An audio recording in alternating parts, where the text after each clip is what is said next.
सम्यक् दर्शनस्य फलवचनेन स्तुतिः कर्तव्या इति श्लोक आरभ्यते। पूर्वोक्त प्रकार रे जो सम्यक् दर्शनर कथा कहले, यथार्थ दर्शनर कथा कहले, यथार्थ स्वरूप साक्षात्कार कथा कहले, से सम्यक् दर्शन जो कारण जो ज्ञान से ज्ञानर फल संपर्क कहले, फल संपर्क कही तार कौन हम से सम्यक दर्शन द्वारा यथार्थ ज्ञान द्वारा कौन मिल तार फल कौन से विषय कहते उद्देश्य।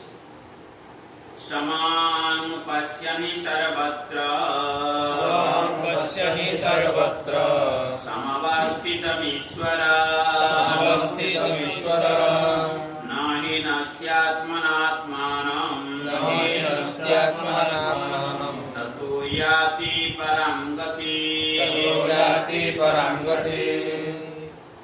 समं पश्यन्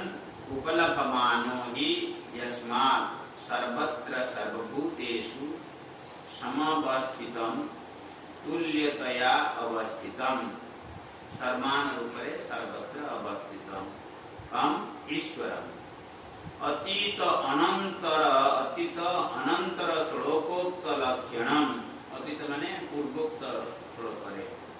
समाम सर्वेषु भूतेषु तिष्ठन्तं परमेश्वर, सर्वत्र जो ईश्वर समान रूप रे विद्यमान अछंती। जहाँ पश्यति जे साक्षात्कार करिपारे से यथार्थ से पहले अतीत अनंतर श्लोकोक्त लक्षणम ईश्वरः ईश्वरम इत्यर्थ। समं पश्यन् किं न हिनस्ति हिंसा न करोति, जे समदर्शन करिपारे ये केवल हिंसाचरण करे। आमे जीवर हिंसा प्रकटित हुए केतेबेले जेतेबेले भिन्नत्व दर्शन करे, से मोर ठार भिन्न, से मोर क्षेत्र चला, से मोर तार उन्नति होगा इत्यादि समस्त कारण रु हमर कौन के जन प्रति हमर द्वेष हिंसा किंतु जे सबु समान दृष्टि देखे सर्वत्र से परमात्मा को दर्शन कर पारे ता क्षेत्र रे से क्षेत्र रे मन ना आउ हिंसा उदित है न हिनस्ति। समं पश्यन् किं न हिनस्ति, हिंसा कायिक हिंसा कौन कायिक मानसिक वाचिक भाव अन्य को पीड़ा प्रदान करेगा हिंसा। ततः तद आत्मना स्वेन एव स्वम आत्मानं ततः तद हिंसना जाति पराम यही बड़े भावरे हिंसा न करिबा कारणरू से पुरुष मोक्ष स्वरूप से परम गति को प्राप्त वे। समदर्शी पुरुष गोटे कथा कहले बुझाइब, समदर्शी पुरुष सर्वत्र से परमेश्वर को पूर्वोक्त जो लक्षण कथा कहले ईश्वर सर्वव्यापक सर्वनियंता सर्वज्ञ प्रवृत्ति पर नित्य शुद्ध बुद्ध मुक्त स्वभाव ए लक्षण स्वरूप विशिष्ट जो परमेश्वर तांकु जे सेही भली भाबरे सर्वत्र समान रूप रे दर्शन करि पारे कोन तो तार फल मिले परम पदम से परम पद को लाभ करे। से परम पद लक्षण मोक्ष मोक्ष स्वरूप को प्राप्त हुए। वे प्रश्न पूछते उठे ननु न एव कश्चित् प्राणी स्वयं स्वम आत्मानं हिनस्ति कथमुच्यते अप्राप्तं न हिनस्ति इति यथा न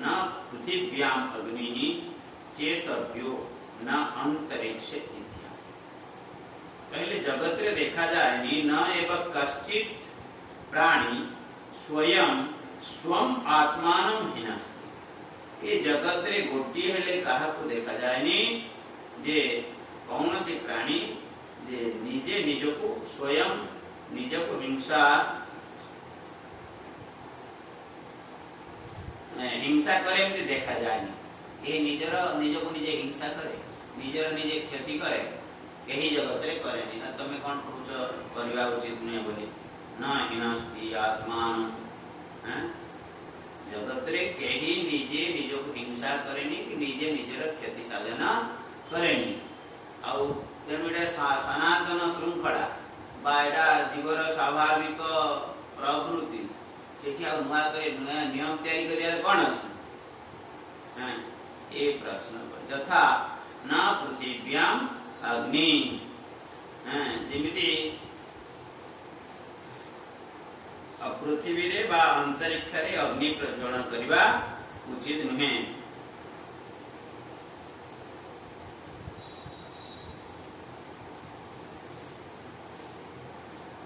ये निषेध करिया तात्पर्य कौन ना पृथ्वी रे अग्नि प्रज्वलन करबन कोन जगो अर्थात पृथ्वी जळे सेही बड़ी भाव रे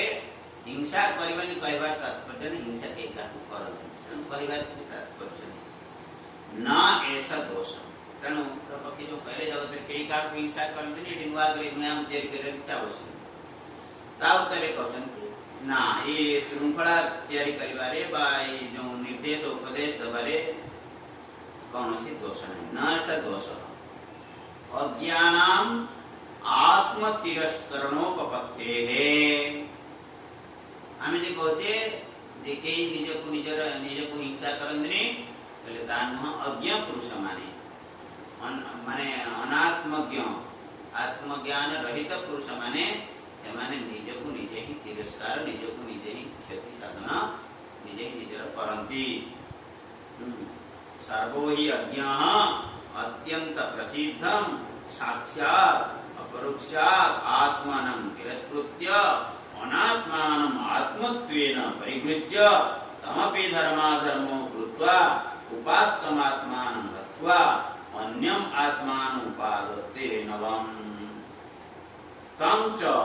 एवं हत्वा अन्यम एवं तम अपि हत्वा अन्यमिति एवं उपात्तम आत्मानं हन्ति इति आत्मा सर्व अज्ञ पहले समस्त अज्ञानी पुरुष माने अत्यंतं प्रसिद्धं साक्षात् अपरोक्षात् आत्मा आत्मनः सर्वत्र प्रसिद्धे पूर्व पक्षी अध्यात्म भाष्य प्रश्न करते जे आत्म प्रसिद्धि सर्वत्र रही आत्मा को के चिन्ह जिज्ञासा कौन थी हवा ना प्रयोजन थिले ही जिज्ञासा करी तेणु एठी प्रयोजन भी नहीं आउ संदेह मध्य नहीं जोठी संदेह हुए सेठी हमर प्रश्न उदित हुए आउ जोठी थी प्रयोजन थाए सेठी हमर प्रश्न उदित हुए तेणु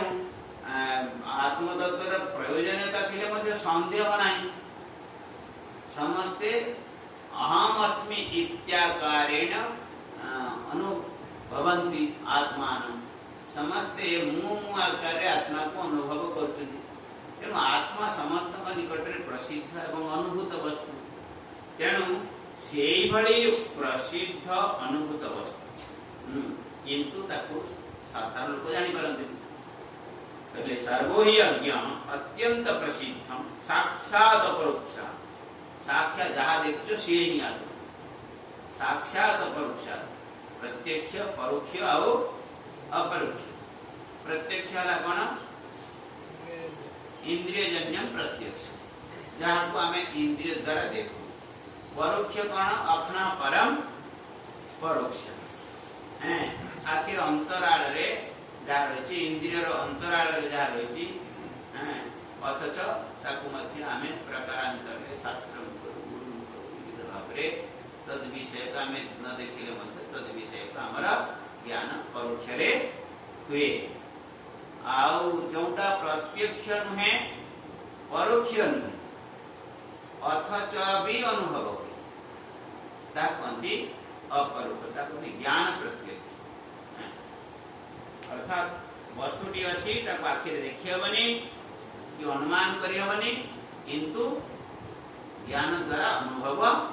करहब। से दशम तमसीर गल्प जमी अच्छे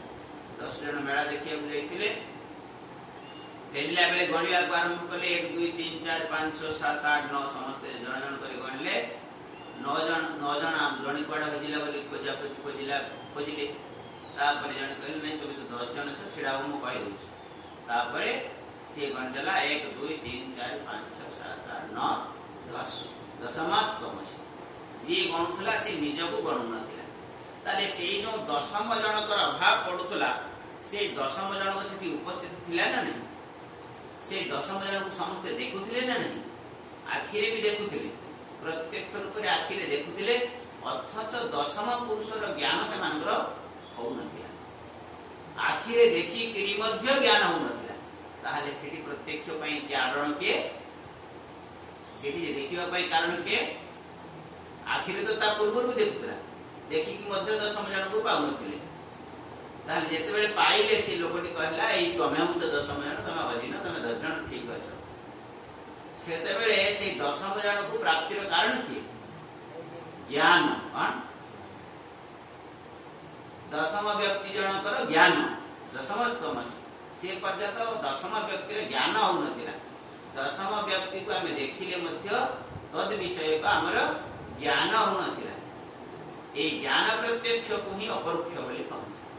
ज्ञान द्वारा दर्शन करवा ही अपरोक्ष आत्मा से बड़ी भाव सर्वत्र विद्यमान किंतु आमे आखि द्वारा देख पारू हाथ द्वारा धरि पारू मन द्वारा मनन कर पारू विपद गाड़ी नहीं पारू कौन सी प्रकार सहित आम व्यवहार अथच सब जगह एमती स्थान नहीं एमती जहाँ औठी ना बोली से ना बोली कथा अथच थाई कि आमर ज्ञान होनी जिते से ज्ञान होते से ज्ञान हम केत अनुभव कर ना जिते ज्ञान आत्मगत आत्मस्वरूप विषय को जिते ज्ञान होते अनुभव कर अपरोक्ष अपरोक्ष रूप से सर्वत्र आत्मा विद्यमान थाई मध्य अनात्मज्ञ माने अज्ञानी माने ताकू देखि पारंती नहीं आत्मानं तिरस्कृत्य आत्मानं आत्मत्वेन परिभूत आत्मा माने निजर शरीर शरीर देहात्म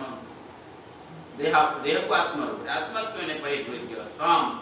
तमपि धर्माधर्मो कृत्वा से ता द्वारा जो धर्म होची अधर्म होची सब कुछ स्वीकार करते पुणी से मरुचे ताको छाडुचे से शरीर छाडुचे आउड शरीर को स्वीकार करते से धर्माधर्म करते पुणी से मरुचे आउड शरीर को उपातम नहीं बड़े बड़े गुटी के परे गुटी केते पर्यंत से शरीर पर शरीरांतर से आश्रय करबो ना जेते पर्यंत तार आत्मबोध न होची जेते पर्यंत से ज्ञान लाभ न पहले आत्मा सर्वत्र ए बड़ी से दर्शन एवं तम अपि भक्त्वा अन्यमिति उपात्तम आत्मानं विधि आत्मा सर्वज्ञः यही बड़ी भाव में समस्त आत्मा को तिरस्कार करती विद्यमान थाई मध्य आखि आगे देखिक मध्य सर्व प्रकार रे तार अनुभव होउतिले मध्य अनुभव करि न पारिबा ही ताकू तिरस्कार करिबा पूर्व पक्षी जो कहले जे निज को निजे के तिरस्कार करेनी हिंसा करेनी आमे एही बड़ी भाव में निज को निजे हिंसा करू आमे स्वरूप तो आत्मा जीव स्वरूप तो आत्मा किंतु कौन सी प्रकार तार अनुभव होनी अनुभव हो नथिबा हेतु से निजर स्वरूप सत्ता को त्याग करी ए देहात्मा ए देह एवं नाम रूपात्मक ए जो शरीर को आत्मा बोली भाबी दे निजर आत्म स्वरूप को से तिरस्कार गुणा करूची बा दूरी दूची पहले आत्महत्याकारी बोली कह जे निजर आत्मा को अनुभव करने पारी शरीरात्म बुद्धि बोली रहे ताकू आत्महत्याकारी बोली कह जातु परमार्थात्मा असोपि सर्वदा अविद्या इतः इव विद्यमान फलाभावादिति सर्वे आत्महनति अविद्या विद्यमान थाई मध्य अनुभव न करिबा हिला आत्महत्या जातु इतर यथोक्तात्मदर्शी स उभयथापि आत्मना आत्मानं न हिनस्ति ततो जाति परां किंतु वास्तव रे ये उपरुक्त आत्म स्वरूप को आत्मस्वरूप ज्ञानी आत्मस्वरूप को अनुभव करछि से कौनसी प्रकार रे निजर नाश स्वीकार करे नाही निजर क्षति पहुंचाएनी से क्षति न पहुंचेबाला से क्षति न पहुंचेबा लोक माने हेले विद्वान व्यक्ति आत्मज्ञ पुरुष आत्मानुभव द्वारा आत्म अनुभव द्वारा से माने सदा सर्वदा आत्मा अस्तित्व को स्वीकार करती एबेले आत्मा को तिरस्कार करती नहीं यही बड़ी भाव आत्मज्ञान आत्मज्ञान स्तुति करे अर्थात यही बड़ी व्यक्ति जे आत्मा को तिरस्कार करती आत्मा को सदा अनुभव करती से कौन पार प्राप्त होती सजाति पराम गतिम परागति माने श्रेष्ठा गति माने मोक्ष को लाभ